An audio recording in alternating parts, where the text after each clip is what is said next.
Hello students, welcome to study netic. मैं हूं पूजा मेहता और यहाँ पर हम पढ़ रहे हैं क्लास 11 के अकाउंट्स, जिसमें मैं आपको adjustment of preparation of financial statement के एक्सरसाइज के सॉल्यूशंस करा रही हूँ। ये जो सॉल्यूशंस हैं वो टीएस ग्रेवाल की न्यू एडिशन की बुक के हैं। यदि आपके पास बुक नहीं भी है तो कोई बात नहीं, क्योंकि यहाँ पर मैं क्वेश्चन भी बताती हूँ और साथ ही साथ उसका आंसर भी अच्छे से समझाती हूँ।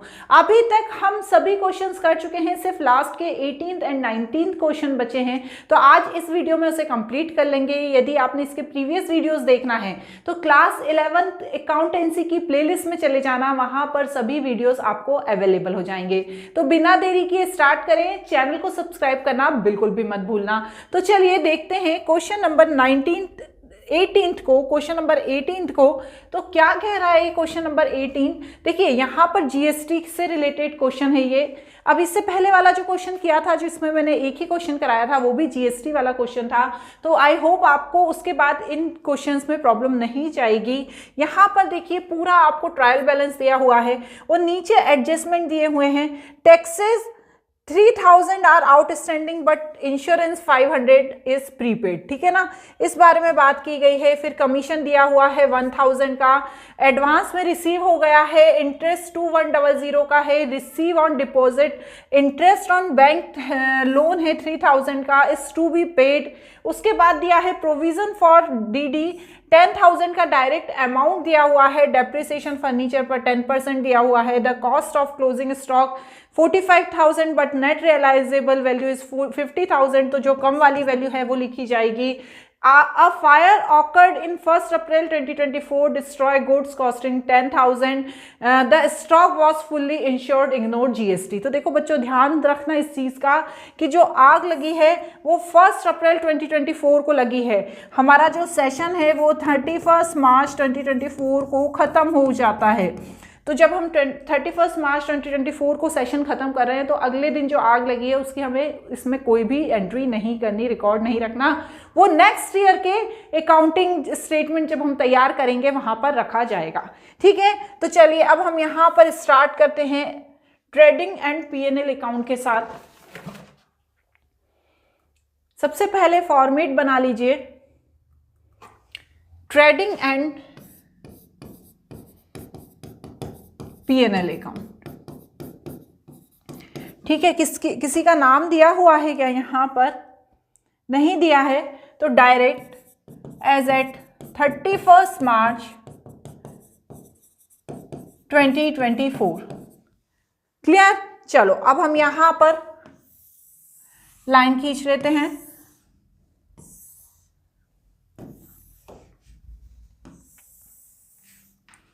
यहां पर आएगा पर्टिकुलर्स, अमाउंट, पर्टिकुलर्स, अमाउंट, यहां पर क्रेडिट और यहां पर डेबिट। यहां तक की तो कहानी आप लोगों को पता ही है। चलो अब शुरू करते हैं। किसके साथ शुरू करेंगे? ओपनिंग स्टॉक के साथ शुरू करेंगे। तो to opening stock, opening stock कितना दिया हुआ है? 30,000। उसके बाद परचेज, टू परचेज कितना दिया है? परचेज देखो, परचेज रिटर्न भी दिया है यहां पर और परचेज भी दिया है। तो परचेज दिया हुआ है 1,20,000, परचेज रिटर्न भी दिया है। कितना दिया है परचेज रिटर्न? ध्यान से देखना, 20,000। और यहां पर एक चीज और दी है, देखो दी है क्या? परचेज से रिलेटेड कुछ हमने ड्राइंग तो नहीं निकाली? नहीं निकाली तो नहीं दी है। 1,40,000 बाहर आ जाएगा। 1,40,000 नहीं, 1 लाख बाहर आ जाएगा। इसके बाद यहां पर आ जाएगा, देखो वेजेस वगैरह तो नहीं दिया है, नहीं। बाय सेल्स, सेल्स कितना आया है क्वेश्चन में? 1,50,000 और माइनस सेल्स रिटर्न, ठीक है।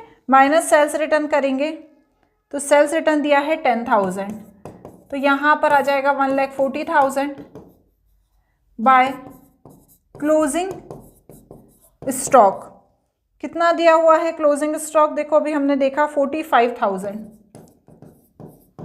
यहाँ तक क्लियर हुआ? और कुछ तो नहीं रहा? नहीं, और कुछ नहीं रहा। तो चलो करके देखते हैं। 1,40,000 प्लस 45,000, तो यहाँ पर आ जाएगा 1,85,000। जब मैं माइनस करूँगी 1,30,000 को, तो यहाँ पर 55,000 हमारा क्या आ जाएगा? Gross profit. क्लियर है यहाँ तक? 1,85,000। अब हमें P&L अकाउंट बनाना है, इसको कंटिन्यूशन में आगे बढ़ाते हुए। तो सबसे पहले तो हम जो बैलेंस है इसे नीचे ले आएंगे।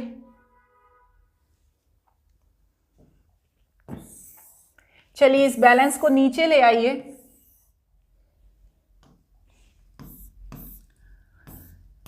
बाय ग्रॉस प्रॉफिट, ठीक है, 55,000। आप क्या करेंगे? अब बुक उठा लेंगे और बुक में देखेंगे कि क्या क्या दिया हुआ है। सबसे पहले तो देखो क्या लिखा हुआ है, salary to salary, salary expenses के नाम से दी हुई है। सैलरी कितने दी हुई है? 22,000। अब इसमें नीचे दी है outstanding salary, plus outstanding salary कितनी दी है? 3,000। तो यहाँ पर आ जाएगा 25,000। ठीक है, क्लियर हुआ? ये कितना है? 25,000। लिखने की गलती करने से क्या होगा, जब हम ऐड करेंगे तो हमसे गलती हो जाएगी ऐड करने में। उसके बाद क्या आएगा? Insurance to insurance. अब यहाँ पर देखो इंश्योरेंस नीचे क्या दिया हुआ है? इंटरेस्ट ऑन बैंक लोन दिया है, इंश्योरेंस का दिया है, प्रीपेड है 500, और यहाँ पर कितने दिए हुए हैं? 5,000। तो 5,000 में से -500 प्रीपेड, तो यहाँ पर आ गया 4,500। ठीक है, इसके बाद क्या दिया हुआ है हमारा? इसके बाद दिया हुआ है bad debts to bad debts. ध्यान से करना इसका कैलकुलेशन। बेड डेब्ट्स अंदर कितने दिए हुए हैं? अंदर दिए हुए हैं 5,000। बाहर कितना दिया हुआ है? देखिए आप बेड डेब्ट्स के लिए 10,000। ठीक है ना, ये 10,000 क्या दिया हुआ है? बेड डेब्ट्स का प्रोविजन दिया हुआ है। ठीक है, तो इसको मैं क्या करूंगी? ऐड कर दूंगी, प्रोविजन फॉर डीडी कितना? 10,000। अब देखिए यहाँ पर एक चीज और दी है, प्रोविजन फॉर डीडी दिया है 7,000 का। तो या तो आप इसको इस तरफ लिख दो और ना, या तो इसको माइनस कर दो इसी तरफ। तो यहाँ पर मैं माइनस कर दूंगी। क्या, किस नाम से लिखूंगी इसको? ठीक है, एक बार अच्छे से क्लियर करके लिखती हूँ। Provision for minus provision for old DD. ठीक है, तो ये 7,000 जो होगा ये माइनस होगा और ये 10,000 प्लस होगा। तो 15,000 में से जब हम 7,000 माइनस कर देंगे तो हमारे पास यहाँ पर आ जाएगा 8,000 बाहर। समझ में आ गया ये पूरा कैलकुलेशन? चाहे तो ये जो पुराना वाला प्रोविजन फॉर डाउटफुल डेट्स है उसे हम क्रेडिट साइड भी लिख सकते हैं, और नहीं तो हम इस साइड माइनस भी कर सकते हैं। दोनों ही तरीके सही होते हैं। ठीक है, इसके बाद हम क्या लिखेंगे? कमीशन। लेकिन कमीशन हमारा आएगा क्रेडिट साइड। उससे पहले यहाँ पर टू डेप्रिसिएशन ऑन, किस पे है डेप्रिसिएशन? फर्नीचर पे। और फर्नीचर कितना दिया हुआ है? देखो ऊपर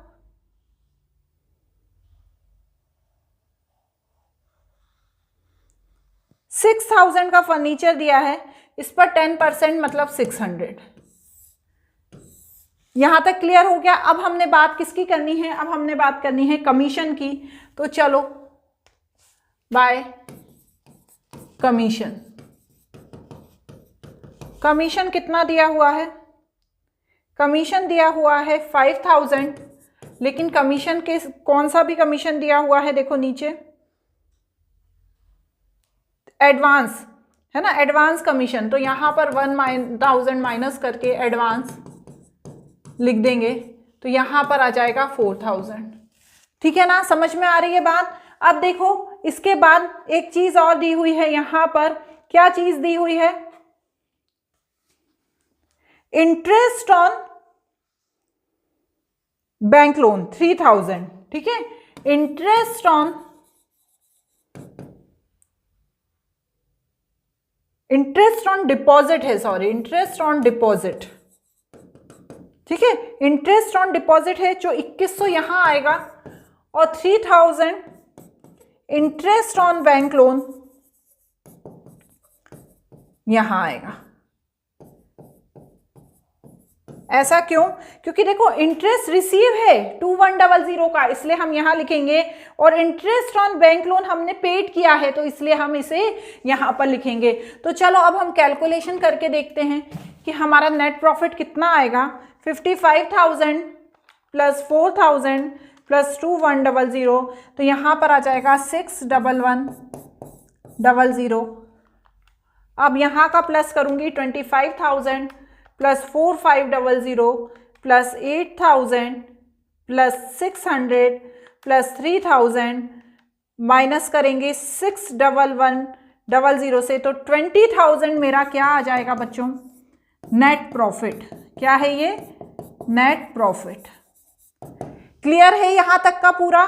चलिए अब हम बनाएंगे बैलेंस शीट। बैलेंस शीट, यदि हमें ऐसा लगता है कि हमने P&L अकाउंट में सभी कैलकुलेशन सही किए हैं तो हमारे बैलेंस शीट के सही होने के भी चांसेस बहुत ज़्यादा बढ़ जाते हैं। बस जो प्रीपेड चीज़ें हैं या आउटस्टैंडिंग चीज़ें हैं उनको ध्यान में रखना है कि उन्हें एसेट्स और लायबिलिटी साइड भी लिखा जाना चाहिए, क्योंकि यदि एडजस्टमेंट में कोई चीज़ दी है तो उसका भी हमें ध्यान रखना है।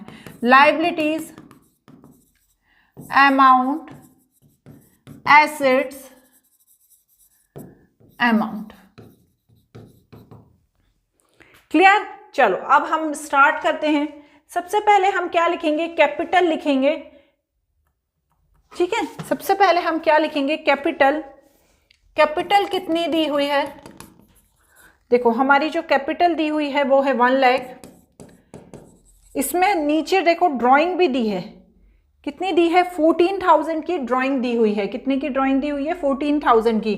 तो माइनस कर दो ड्राइंग 14,000, ठीक है, और प्लस होगा नेट प्रॉफिट NP 20,000, ठीक है। तो यहां पर हम कैलकुलेट करके देखो कितना आएगा।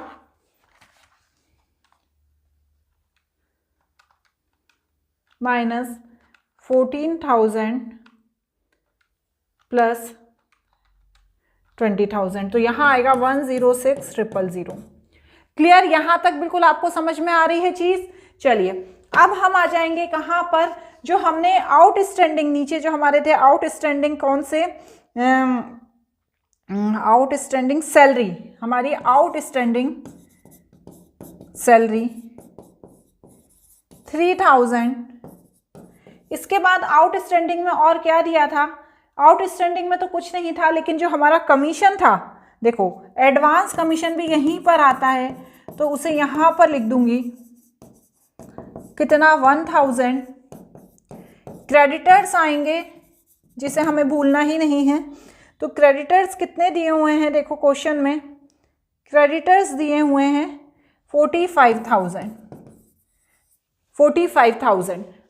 और क्या बचा है? और कुछ बचा है क्या? हाँ बचा है ना, हमारा बैंक लोन बचा है। देखो कहाँ पर दिया हुआ है बैंक लोन? बैंक लोन दिया है 20,000 का। बैंक लोन 20,000 का। इसमें मुझे क्या करना है? इसमें बच्चों जो इंटरेस्ट था 3,000 का हमने पेड किया था उसे भी ऐड करना है।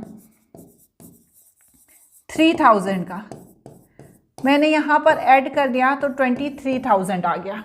यहाँ तक क्लियर हुआ? अब हम यहाँ आ जाएंगे तो यहाँ पर सबसे पहले तो मैं क्लोजिंग स्टॉक लिख दूंगी। क्लोजिंग स्टॉक कितना दिया हुआ है? 45,000। क्लोजिंग स्टॉक यहाँ लिखने के बाद हम क्या लिखेंगे? हम इसके बाद यहाँ पर लिखेंगे जो हमारी इंश्योरेंस, प्रीपेड इंश्योरेंस था, प्रीपेड इंश्योरेंस कितना है? 500, ठीक है ना। इसके बाद हमने जो 2100 रिसीव्ड हुआ था हमें इंटरेस्ट किस डिपॉजिट का, 210 जो हमारा एक्रूड इंटरेस्ट था, एक्रूड इंटरेस्ट, वो भी लिखेंगे 2100, ठीक है। एडजस्टमेंट को ध्यान में रखना है। उसके बाद हम लिखेंगे डेटर्स। डेटर्स कितने दिए हुए हैं? डेटर्स देखिए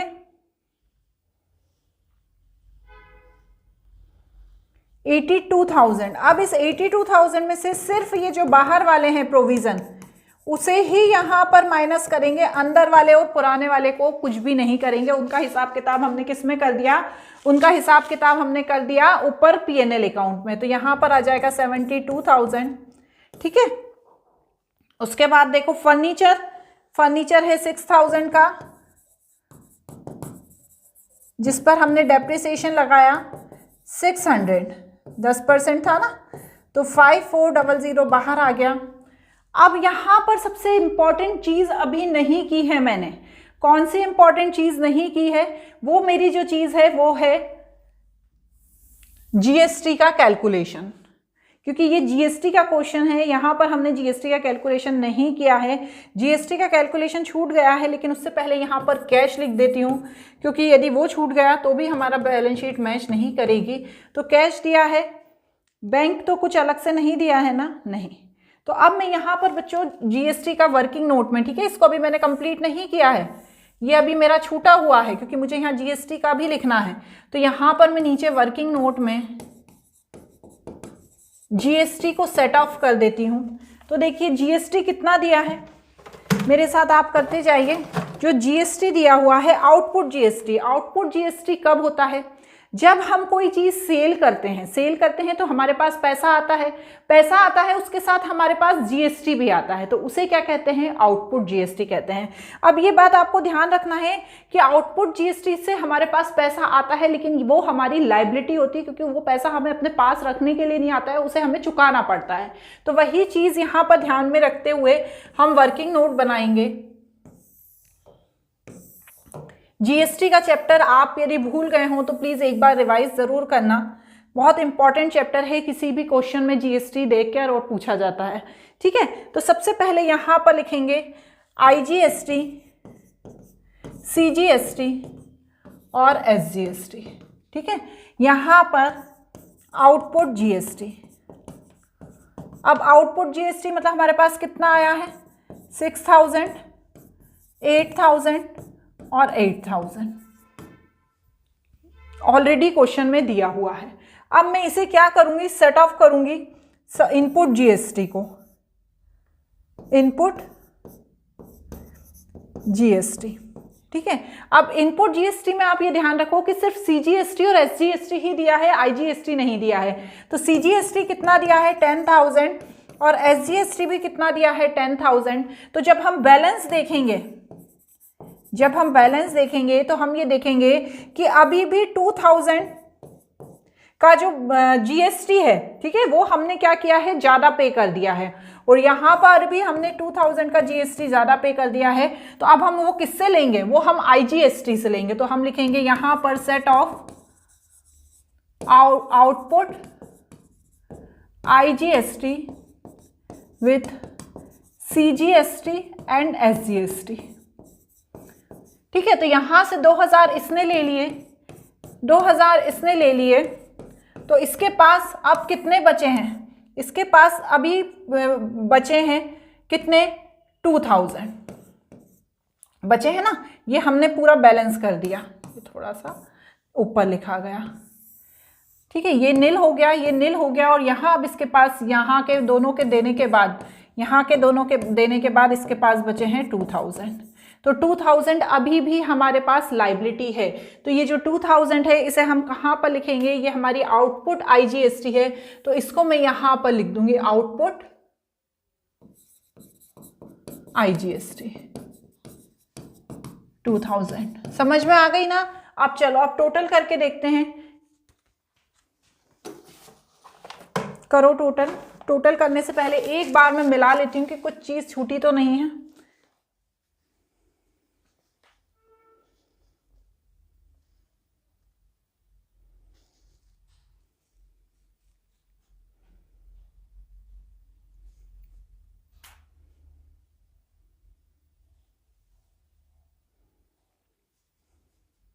देखो आप एक चीज़ ध्यान से देखो, यहाँ पर एक वर्ड दिया है डिपॉजिटेड, ठीक है। डिपॉजिटेड को अपन ने यदि स्किप कर दिया तो डिपॉजिट का मतलब होता है कि बैंक में डिपॉजिट होना, तो इसे मुझे यहीं पर लिखना है 40,000, क्लियर? इसलिए हर चीज़ जो जो हमने कर दी है ना उसको ध्यान से देखना है और उसके बाद ये भी ध्यान देना है कि हमने कुछ छोड़ा तो नहीं है। चलो अब हम प्लस करते हैं 1060000, ठीक है ना? ये सही है ना, ज़्यादा ज़ीरो तो नहीं लगा दिए मैंने, 3 ही ज़ीरो हैं। वही मैं सोचूं इतने सारे ज़ीरो मैंने यहाँ तो सही लगाए हैं, मैंने कैलकुलेटर में ज़्यादा लगा दिए हैं।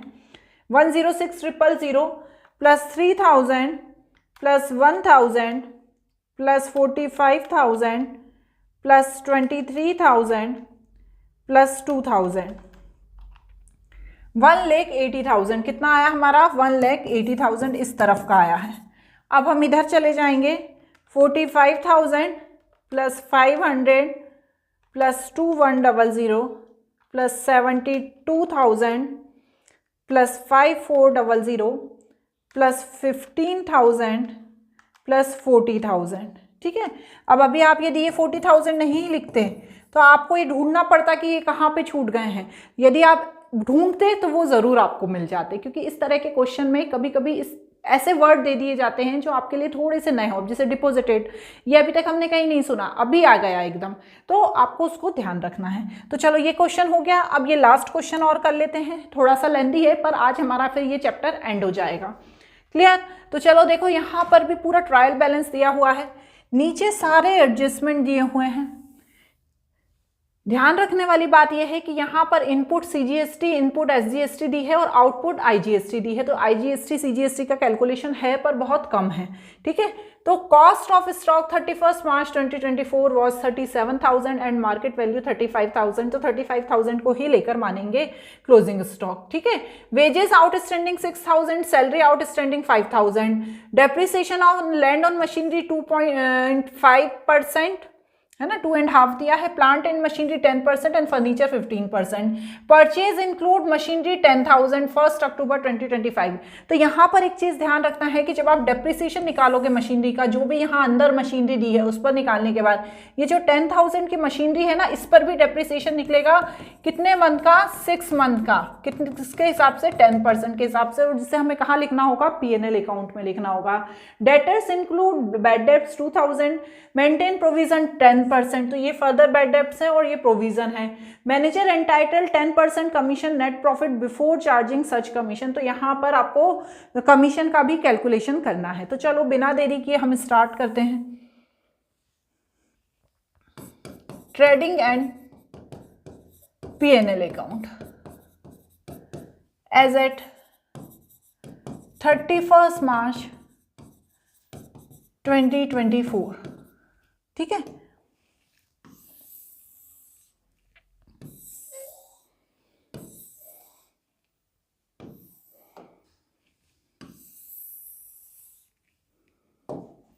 पर्टिकुलर्स, अमाउंट, पर्टिकुलर्स, अमाउंट, यहाँ पर क्रेडिट और यहाँ पर डेबिट।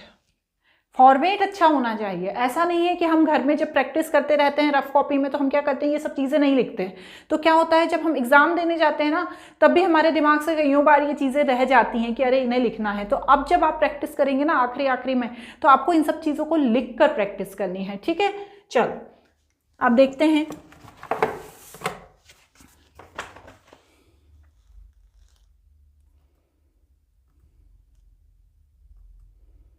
सबसे पहले लिखो opening stock to opening stock. Lengthy question है थोड़ा सा। कितना है ओपनिंग स्टॉक? देखो 1 अप्रैल को दिया है 70,000। उसके बाद है टू परचेज। परचेज कितनी दी है? 2,60,000। इसमें से हमें माइनस क्या करना है? Purchase return. देखो परचेज रिटर्न कितना दिया है? रिटर्न आउटवर्ड दिया है ना 7,000। और एक और चीज़ परचेज में से हमें माइनस करनी है, मशीनरी जो बाद में हमने परचेज की, कितने की? 10,000 की। ध्यान रखना ये बात, जब हम कोई चीज़ खरीदते हैं तो हमें क्या करना पड़ता है, उसे परचेज में से माइनस करना पड़ता है, क्योंकि हम उसका पेमेंट करते हैं। ठीक है, तो जब हम इसका कैलकुलेशन करेंगे तो करिए 2,60,000 माइनस 7,000 माइनस 10,000, तो यहाँ पर 243,000। क्लियर हो गई ये चीज़। अब इसके बाद हम कैरेज लिखेंगे, 2 कैरेज इनवर्ड दिया है कैरेज, देखो सिर्फ कैरेज दिया है 5,000 का, 2 कैरेज 5,000। वेजेस दी हैं क्या, क्योंकि बहुत सारी चीज़ें दी हैं। वेजेस हैं 50,000 की और पीछे एडजस्टमेंट ही भी है 6,000 का। 2 वेजेस 50,000 और एडजस्टमेंट है 6,000 का, तो यहाँ पर आ जाएगा 56,000। क्लियर हो रहा है ना यहाँ तक? तो देखो मैं एक्सप्लेन करती जाती हूँ, आप यदि बोर्ड की तरफ नहीं भी देखेंगे ना तो आप खुद से ये सॉल्व कर सकते हैं, मेरे साथ साथ करिएगा। अब इसके बाद वेजेस के बाद हमारे पास क्या आना है, इस साइड आना है सेल्स बाय सेल्स। सेल्स कितना दिया हुआ है, सेल्स दिया है 4 लाख और सेल्स रिटर्न कितना दिया है, रिटर्न इनवर्ड 8,000।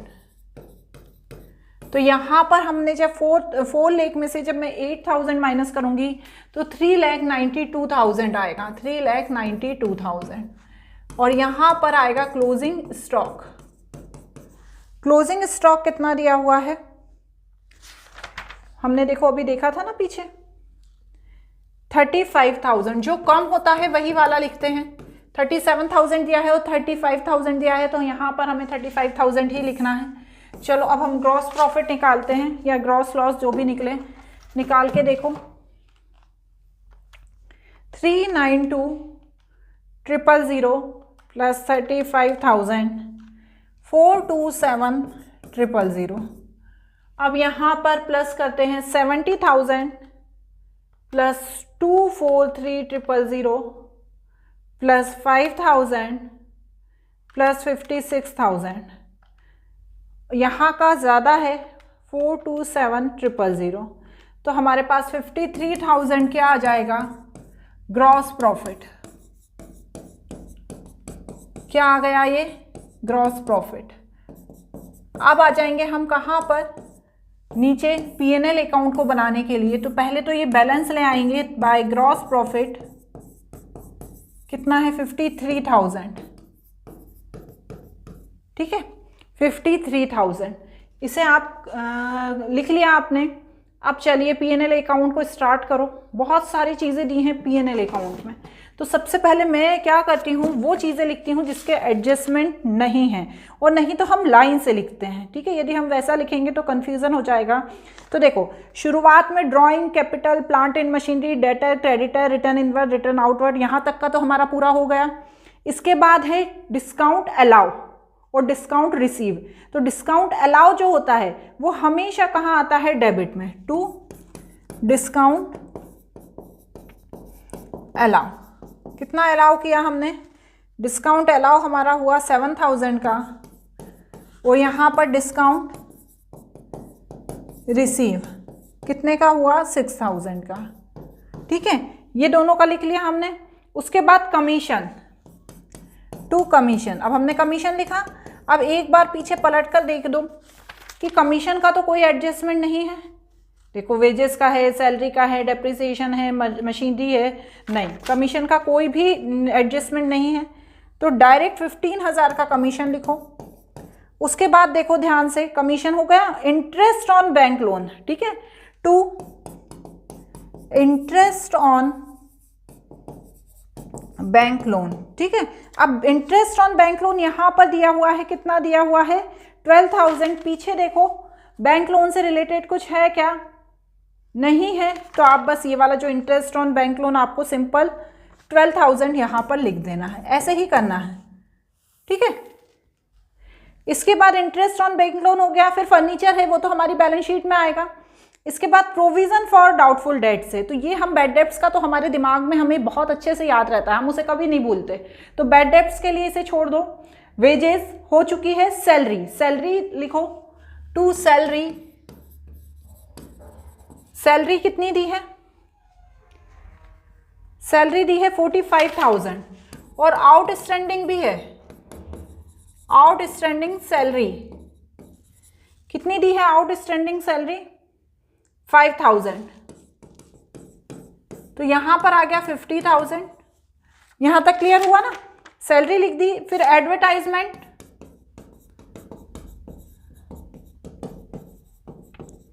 कितना दिया है एडवर्टाइजमेंट सैलरी के बाद 15,000। उसके बाद rent and tax, to rent and tax, देखो टैक्स, रेंट एंड टैक्स दिया हुआ है यहां पर कहीं नहीं दिया है, तो हमें डायरेक्ट लिख देना है रेंट एंड टैक्स 13,000। इसके बाद क्या दिया है, परचेज, सेल हो गया, ओपनिंग स्टॉक हो गया, कैरेज हो गया। यहाँ पर अब देखिए अब कुछ भी नहीं बचा है। 10% बैंक लोन बचा था, कितना, 1,50,000। तो देखो यहाँ पर एक चीज़ की गड़बड़ ये हुई है कि जो 10% बैंक लोन था, इंटरेस्ट ऑन बैंक लोन, इसे मैं अभी हटा देती हूँ, है ना, क्यों, क्योंकि नीचे भी बैंक लोन दिया था। तो इसका एक कैलकुलेशन होगा, क्या कैलकुलेशन होगा, ध्यान से समझना इसके कैलकुलेशन को। अरे देखो अभी किस किस का कैलकुलेशन बचा है, बैंक लोन का, इंटरेस्ट ऑन बैंक लोन का और हमारे बैड डेब्ट्स का। तो हम पहले करेंगे to interest on bank loan. अब आप एक बात का ध्यान रखो, बैंक लोन जो ट्रायल बैलेंस के अंदर दिया है वो कितना दिया हुआ है, वो 12,000 दिया है, ठीक है ना। कितना दिया हुआ है, देखो ट्रायल बैलेंस के अंदर जो अभी हमने लिखा था इंटरेस्ट ऑन बैंक लोन, वो 12,000 दिया है। लेकिन नीचे बैंक लोन का भी कैलकुलेशन दिया है, 1,50,000 बैंक लोन दिया है, कितने के हिसाब से 10%, तो ये आ गया 15,000। तो टोटल जो बैंक लोन है वो आना चाहिए कितना, 15,000। लेकिन हमने क्या किया है, 12,000 ही दिया है। तो मुझे क्या करना है, ये 12,000 में जो बैंक लोन दिया था उसमें इसे बाहर 15,000 लिखूंगी और अंदर में क्या करूंगी, अंदर में लिख दूंगी आउटस्टैंडिंग, क्या लिखूंगी, outstanding bank loan, outstanding bank loan, ठीक है। और फिर ये जो है 3,000, इसको मुझे वहां पर भी लिखना है बैलेंस शीट में। तो जो बैंक लोन का अमाउंट है वो 15,000 आएगा, 12,000 नहीं आएगा, क्योंकि जो 1,50,000 पे बैंक लोन निकल रहा है 10%, वो 15,000 निकल रहा है। 12,000 ऑलरेडी दिया हुआ है, पर हमें 3,000 आउटस्टैंडिंग करके उसे ऐड करके लिखना होगा जब हम बैलेंस शीट बनाएंगे। तो यहाँ पर ये 12,000 वाला बैंक लोन का इंटरेस्ट नहीं आएगा, सिर्फ 3,000 वाला आएगा। समझ में आ गया। अब हम यहाँ पर टू बैड डेब्ट्स करते हैं। देखो अंदर कितना दिया है बैड डेब्ट्स, अंदर कितना दिया हुआ है,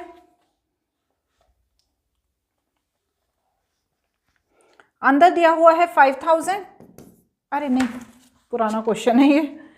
अंदर देखो कितना दिया है, अंदर शायद दिया ही नहीं है, सीधा बाहर ही दिया है, इसमें सीधे बाहर ही दिया है 2,000, ठीक है। कितना दिया है, 2,000। इसमें प्रोविजन फॉर डीडी दिया है, प्रोविजन फॉर डीडी। तो देखो बैड डेब्ट्स सॉरी डेटर्स कितने दिए हैं, 50,000 के। ये बाहर जो 2,000 दिया था फर्दर बैड डेब्ट्स, इसे माइनस करूंगी 48,000 आएगा। और इस पे अब मुझे 10% निकालना है, क्योंकि 10% दिया हुआ है ना, यहाँ पर क्या दिया हुआ है, 10% प्रोविजन फॉर डीडी। तो 4,800 यहाँ पर आएगा। तो अब हम बाहर यहाँ पर कितना लिखेंगे, 6,800। समझ में आ गया। अंदर बैड डेब्ट्स दिया होता तो उसे भी लिख लेती, लेकिन अंदर दिया नहीं है इसलिए बाहर वाला बैड डेब्ट्स लिखा। प्रोविजन फॉर डीडी दिया है, तो जो बाहर वाले बैड डेब्ट्स होते हैं उनमें से डेटर्स में से उनको माइनस करके फिर हम प्रोविजन फॉर डीडी निकालते हैं। तो वही निकाला है 4,800। अब सबसे इंपॉर्टेंट यहाँ पर अभी एक चीज और है, वो है डेप्रिसिएशन। डेप्रिसिएशन, ठीक है, तीन चीजों पर डेप्रिसिएशन है। सबसे पहले जो डेप्रिसिएशन है वो लैंड एंड मशीनरी पे है, land and machinery.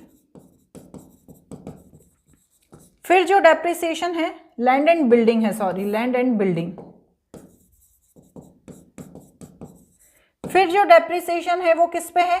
Plant and machinery.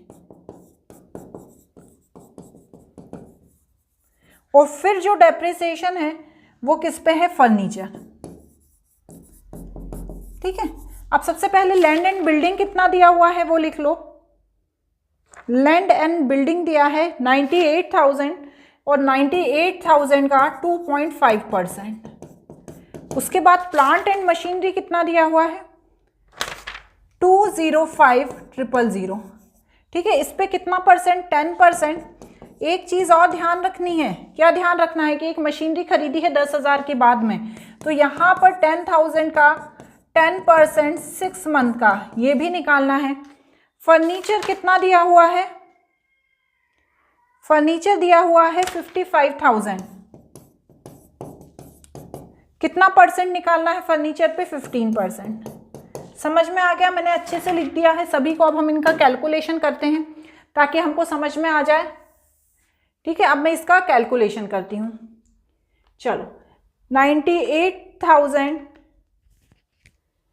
Into 2.5, 2450। इसके बाद 10% 20500। इसके बाद 10,000 का 10% 6/12। 10,000 का 10% इंटू 6/12 मीन्स 500। ठीक है, मतलब यहाँ पर टोटल जो होगा वो 21,000 होगा और यहाँ पर 55,000 का 15% तो 8250। और अब इन सबको प्लस करके, ठीक है, 8250 प्लस 21,000 प्लस 2450 मैं बाहर लिख दूंगी 31700। समझ में आ गया? बहुत अच्छे से मैंने एक्सप्लेन कर दिया है। क्वेश्चन लेंदी था बट ठीक था।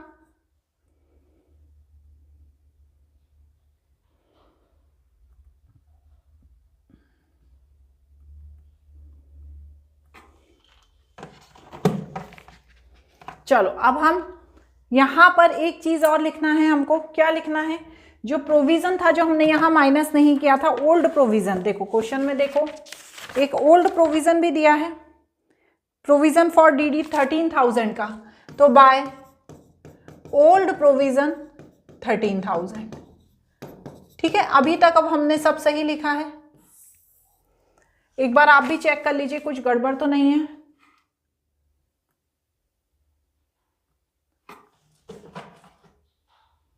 चलो, अब हम प्लस करके देखेंगे कि हमारा नेट प्रॉफिट कितना आ रहा है। थोड़ा सा मैं छोटा कर देती हूँ, पहले दोनों तरफ का मैं ऐड कर लेती हूँ।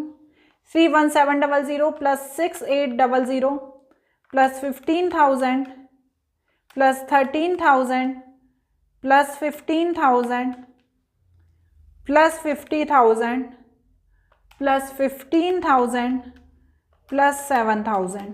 तो यहाँ का टोटल है 153500। अब यहाँ का टोटल मुझे लग रहा है कम आएगा, 53,000 प्लस 6,000 प्लस 13,000। तो बच्चों यहाँ का टोटल है 72,000 और यहाँ का है 153500। तो आंसर जो हमारा आएगा वो लॉस आएगा। ठीक है, नेट लॉस 81500 क्या है? By net loss. अब ये नेट लॉस आने से क्या हुआ? जो हमारा कमीशन था वो नहीं डिस्ट्रीब्यूट होगा मैनेजर के लिए। ठीक है, क्योंकि यदि आपका बिल्कुल परफेक्ट आता, क्या परफेक्ट आता आपका? यदि आता नेट प्रॉफिट तो आप क्या करते? कमीशन देते मैनेजर को। पर आपके पास तो पैसा ही नहीं है ना, आप मैनेजर को कमीशन कैसे दोगे? नेट लॉस आ गया तो भैया रहने दो, फिर कमीशन का डिस्ट्रीब्यूशन नहीं होगा। अब हम बनाएंगे, क्या बनाएंगे? यहाँ पर तो सिंपल है, जीएसटी निकालना। पहले ही निकाल लेती हूँ मैं। वर्किंग नोट हालांकि आपको बाद में करना है, बैलेंस शीट के बाद। क्या कैसे निकालना है यहाँ पर जीएसटी? देखो क्वेश्चन में क्या दी हुई है जीएसटी, देखो आप क्वेश्चन में दी हुई है कि सिर्फ आउटपुट जीएसटी दी है। ठीक है, सिर्फ क्वेश्चन में आउटपुट जीएसटी दी है। कितनी दी है? 15,000 की। ठीक है, और इनपुट CGST एंड SGST दी है।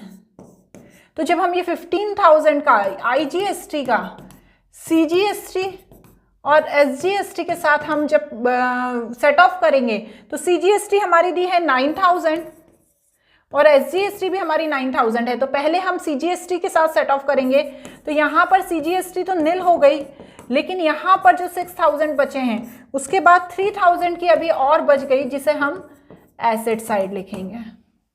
समझ में आ गया? SGST या CGST या IGST के कैलकुलेशन में आपको ये सब आता है, ये पुराना ही कॉन्सेप्ट है, कुछ भी नया नहीं है, बस उसी को पढ़ना है, बस थोड़ा सा रिवाइज करना पड़ेगा आपको। अब हम यहाँ पर बैलेंस शीट बनाएंगे। बैलेंस शीट, ठीक है।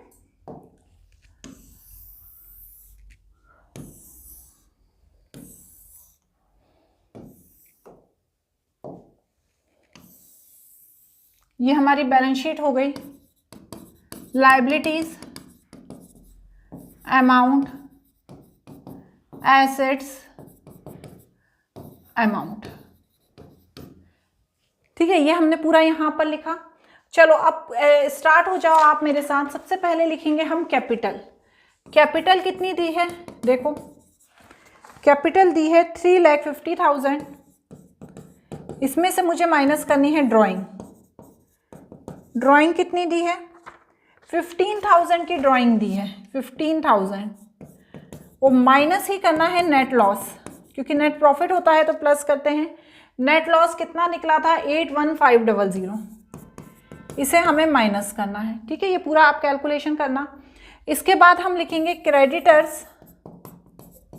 क्रेडिटर्स कितने दिए हुए हैं देखो ध्यान से।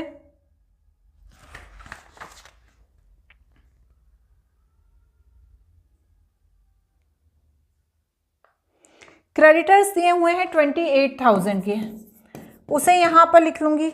यहाँ पर बैंक लोन भी आएगा बच्चों 1,50,000। इसमें से जो 3,000 है सिर्फ वो ही माइनस होंगे, क्योंकि 12,000 ट्रायल बैलेंस के अंदर दिए हुए थे तो उनका कैलकुलेशन नहीं होगा। ये 3,000 माइनस नहीं होंगे, क्योंकि बैंक लोन पे आप इंटरेस्ट पे कर रहे हो। तो आपकी लाइबिलिटी पहले 1,50,000 की थी, अब 3,000 इंक्रीज हो गई, तो यहाँ पर आ जाएगा 1,53,000। इसको माइनस करके लिख लेते हैं 3,50,000 माइनस 15,000 माइनस 81500, तो यहाँ पर आ गया 253500। यहाँ तक ठीक है। चलो अब ये देखो कि यहाँ पर कुछ आउटस्टैंडिंग तो नहीं लिखना है, तो आउटस्टैंडिंग सैलरी भी दी है और वेजेस भी दिया है ना, दोनों दिया है, salary and wages. Outstanding salary and outstanding wages. Salary कितनी दी हुई थी? आउटस्टैंडिंग सैलरी थी 5,000, वो वेजेस थे 6,000। यहाँ तक बिल्कुल क्लियर है? बिल्कुल आपने सही किया है सब। अब आ जाते हैं हम कहाँ पर? एसेट साइड आ जाते हैं। एसेट्स में सबसे पहले तो आप देखो जो बैंक और कैश का दिया हुआ है, cash in hand and cash at bank, cash in hand and cash at bank, ये दिया हुआ है। तो कैश इन हैंड में कितना है? 8,000 और यहाँ है 20,000। ये 8,000 और ये 20,000। यहाँ तक बिल्कुल क्लियर है? इसके बाद क्या है देखो, हम डेप्रिसिएशन भी निकालेंगे, लेकिन यदि कुछ छुटपुट दिया है तो उसे लिख लेते हैं पहले। Closing stock 35,000। उसके बाद डेटर्स हमारे कितने दिए हुए हैं देखो 50,000। इसमें से मैं क्या माइनस करूंगी? Further bad debts minus provision. ये कितना हुआ? 2,000 दिए हैं फर्दर बैड डेब्ट्स और प्रोविजन था 4,800। तो चलो माइनस करके लिखेंगे बाहर। 50,000 में से 2,000 माइनस किया और 4,800, तो यहाँ पर आ गया 4,3200। ठीक है। अब इसके बाद यहाँ पर देख लो प्रोविज़न, ये डेप्रिसिएशन से पहले कि किसी तरह का प्रीपेड कुछ तो नहीं था, नहीं था। तो चलो अब हम शुरू करते हैं किस चीज़ के लिए, डेप्रिसिएशन के लिए, क्योंकि बहुत सारे डेप्रिसिएशन दिए हुए हैं। तो सबसे पहला है हमारा क्या दिया है, देखो सबसे पहले प्लांट एंड मशीनरी, ठीक है, लाइन से लिखेंगे प्लांट एंड मशीनरी, पहले लैंड एंड बिल्डिंग है, ठीक है, इसको थोड़ा सा बड़ा कर देती हूँ। जब ज़्यादा डेप्रिसिएशन दिए होते हैं लगते बहुत ईजी हैं पर ऐसा लगता है कहीं कुछ छूट ना जाए। लैंड एंड बिल्डिंग कितना दिया था, लैंड एंड बिल्डिंग देखो 98,000। उसके बाद क्या है, प्लांट एंड मशीनरी, ठीक है, क्या दिया है, प्लांट एंड मशीनरी, कितना दिया है प्लांट एंड मशीनरी, 2,05,000, ठीक है। उसके बाद दिया है आखिरी में फर्नीचर, फर्नीचर कितना दिया हुआ था, देखो नीचे ही दिया हुआ था फर्नीचर कहीं ना कहीं, जिस पे हमने डेप्रिसिएशन निकाला था 55,000, ठीक है। अब जो डेप्रिसिएशन निकाला था उन सबका अमाउंट ध्यान रखो। तो प्लांट एंड मशीनरी का कितना था 10,000, तो एक परचेज किया था हमें उसको ऐड करना पड़ेगा प्लांट एंड मशीनरी में, प्लस परचेज कितना था 10,000 का, और डेप्रिसिएशन था 21,000 का। लैंड एंड बिल्डिंग का डेप्रिसिएशन कितना दिया हुआ है, लैंड एंड बिल्डिंग का दिया है 2450, अभी हमने ऊपर निकाला था, आप देखिए अपनी बुक में। और फर्नीचर का कितना दिया हुआ था, फर्नीचर का दिया हुआ है 8250, ठीक है, ये वही डेप्रिसिएशन है जो अभी हमने ऊपर निकाले थे, सिर्फ ये जो परचेज है क्योंकि हमने 10,000 की मशीनरी परचेज की है ना, और डेप्रिसिएशन दोनों मिलाकर लगाया है। 20500 ये ऊपर वाले का था और 10,000 का 6 मंथ का 500 था, 21,000 था, ठीक है। अब इसका हम कैलकुलेशन करो, कैलकुलेशन क्या करना है, माइनस करो 98,000 माइनस 2450, तो यहाँ पर आ जाएगा 9,550, यहाँ पर 205,000 माइनस नहीं पहले प्लस 10,000 फिर माइनस 21,000, तो यहाँ पर आ जाएगा 194,000 और यहाँ पर 55,000 माइनस 8250, तो यहाँ पर आ जाएगा 46,750, ठीक है। सभी कैलकुलेशन बिल्कुल करेक्ट है। चलो अब क्या करेंगे, जो जीएसटी है हमारी 3,000 की उसे और लिखेंगे इनपुट एसजीएसटी 3,000, ठीक है। चलो अब प्लस कर लो, यहां पे करते हैं हम पहले 253500 प्लस 28,000 प्लस 153,000 प्लस 5,000 प्लस 6,000, तो यहाँ पर आ गया 445500, ठीक है। यहाँ तक समझ में आया। अब पास वाला करो एसेट्स का, 8,000 प्लस 20,000 प्लस 35,000 प्लस 43200 पर 9,550 प्लस 194,000 प्लस 46,750 प्लस 3,000, ठीक है। तो देखो क्या है, देखो बच्चों मैं इसलिए आपके सामने प्लस करके देखती हूँ क्योंकि पहले मैंने जो वीडियोस बनाए थे उसमें हो सकता है कुछ गलती हो जाती है, तो फिर वो लगते तो हैं कि बराबर आ गए हैं, जब पर हम प्लस करते हैं तो वो बराबर नहीं आ पाते, इसलिए सारे कैलकुलेशंस मैंने यहाँ आपके सामने किए हैं। आज ये चैप्टर पूरी तरीके से एंड हो गया है।